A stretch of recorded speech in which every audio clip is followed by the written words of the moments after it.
Bismillahirrahmanirrahim. Assalamualaikum warahmatullahi wabarakatuh. Nama saya Mafsal Hasanah Siregar. Saya dari PAI 4C. Saya di sini akan menjawab beberapa pertanyaan dari audiens dengan judul materi Sejarah Masuk ke Islam ke Nusantara dan Tradisi Islam di Nusantara. Lanjut ke pertanyaan pertama, yaitu apa saja faktor-faktor yang menyebabkan Islam dapat diterima dengan mudah di Indonesia? Yang pertama, karena syarat masuk Islam sangat mudah, hanya dengan mengucapkan 2 kalimat syahadat saja. Yang kedua, pelaksanaan ibadah, karena pelaksanaan ibadahnya yang sangat sederhana. Islam berbeda dengan agama lainnya yang dianut oleh masyarakat Indonesia pada zaman dulu, pada saat itu, di mana pada saat ibadah yang lain membutuhkan biaya dalam jumlah yang cukup fantastis, sedangkan agama Islam memiliki ibadah yang begitu mudah dan tidak perlu biaya apapun. Adapun ibadah yang memerlukan biaya, salah satunya seperti zakat dan haji. Untuk masalah zakat pun tidak diwajibkan bagi seseorang yang benar-benar tidak mampu dalam hal finansial. Dan ibadah haji pun hanya diberlakukan bagi umat Islam yang mampu baik secara finansial maupun secara fisik. Jadi dalam agama Islam terdapat aturan yang sangat memudahkan penganutnya dalam menjalankan ibadah. Yang ketiga yaitu karena syariat dalam agama Islam bersifat fleksibel.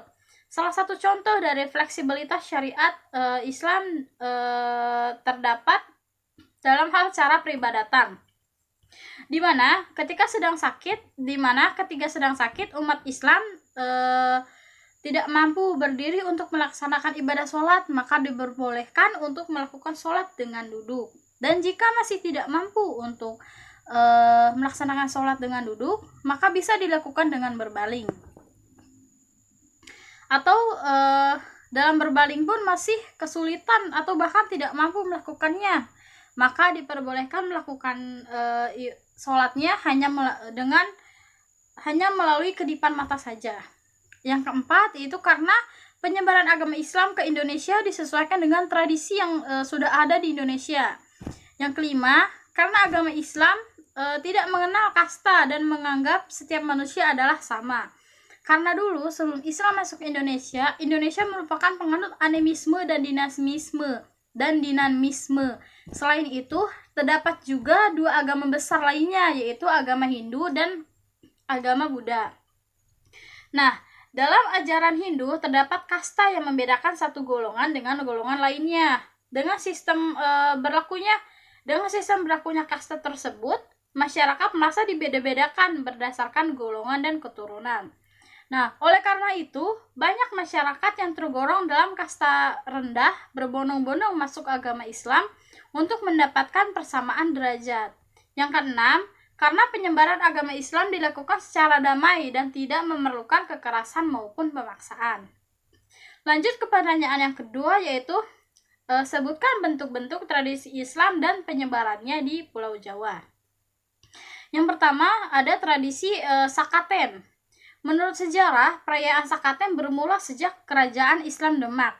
Meski sebelumnya ketika zaman pemerintahan Raja Hayam Wuruk di Majapahit, perayaan semacam Sakaten yang disebut Serada Agung itu sudah ada.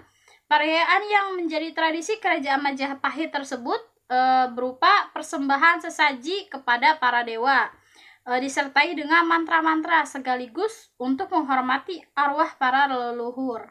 Namun, ketika Majapahit runtuh dan kemudian berdiri Kerajaan Demak oleh Raden Patah, Raja Demak pertama, dengan disertai dukungan para wali, perayaan tersebut selanjutnya dialihkan menjadi kegiatan yang bersifat Islami, serta menjadikan sarana pengembangan syiar Islam yang dilakukan para wali dengan membunyikan gamelan yang bernama Kiai Sekate. Pada setiap bulan Mulud Jawa, dalam rangka perayaan hari kelahiran Nabi Muhammad SAW, perayaan itu kemudian disebut Sakaten dari kata sekati. Pendapat lain menyatakan kata Sakaten berasal dari bahasa Arab, yaitu syahadatain, yang berarti 2 kalimat syahadat. Pendapat tersebut menurut Freddy Herianto. Inti dari acara perayaan ini adalah berupa peringatan Maulid Nabi Muhammad SAW sekaligus sebagai sarana dakwah agama Islam di Jawa, terutama di Yogyakarta. Yang kedua, tradisi grebeg. Grebeg adalah upacara adat di Keraton Yogyakarta yang diselenggarakan 3 kali dalam setahun untuk memperingati Hari Besar Islam. Mengenai istilah grebeg ini berasal dari bahasa Jawa grebeg yang berarti diiringi para pengikut, karena perjalanan sultan keluar dari istana itu memang selalu diikuti oleh banyak orang sehingga disebut grebeg. Pengertian grebeg lain mengatakan bahwa karena gunungan itu diperebutkan warga masyarakat yang berarti digrebeg. Pelaksanaan upacara tersebut bertepatan dengan hari-hari besar Islam seperti grebeg Syawal, dilaksanakan pada hari pertama bulan Syawal untuk memperingati hari raya Idul Fitri. Yang kedua, grebeg besar dilaksanakan pada hari ke-10 bulan Zulhijjah untuk memperingati hari raya Idul Adha atau kurban. Yang ketiga, grebeg Maulud dilaksanakan pada hari ke-12 bulan Maulud Rabiul Awal untuk memperingati hari kelahiran Nabi Muhammad SAW. Nah, pada setiap upacara grebeg, Sultan berkenan memberikan sedekah berupa gunungan kepada rakyatnya.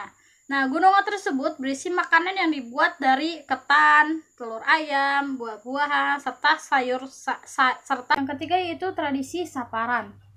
Tradisi saparan adalah ritual untuk menolak bala. Saparan merupakan suatu tradisi yang sudah menjadi kebiasaan rutin di masyarakat, sehingga akan sulit dihilangkan, khususnya pada masyarakat Jawa.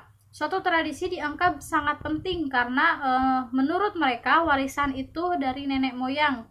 Selagi tradisi tersebut tidak menyimpang dari syariat Islam, khususnya bagi masyarakat pemeluk agama Islam, maka tidak masalah tradisi tersebut dijalankan.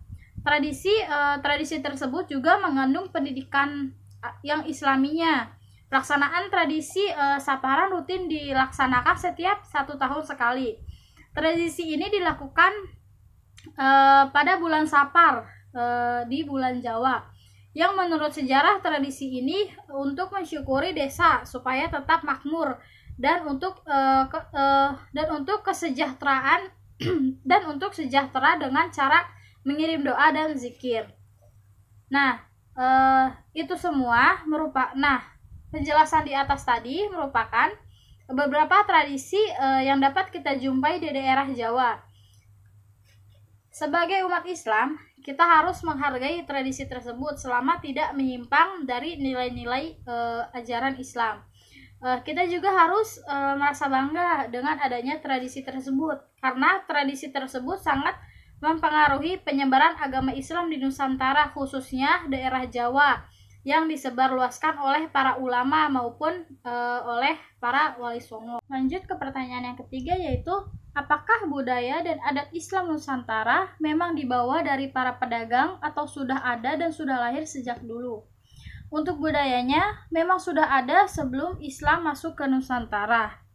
Namun ketika para pembawa ajaran Islam yang mulai datang untuk melakukan dakwah, dan dakwah yang dilakukannya dengan memadukan budaya yang sudah ada dengan memasukkan ajaran-ajaran Islam, sehingga Islam tidak menghilangkan susunan budaya asli yang sudah melekat pada tatanan masyarakatnya, melainkan Islam datang untuk membenahi ajaran-ajaran yang sudah ada.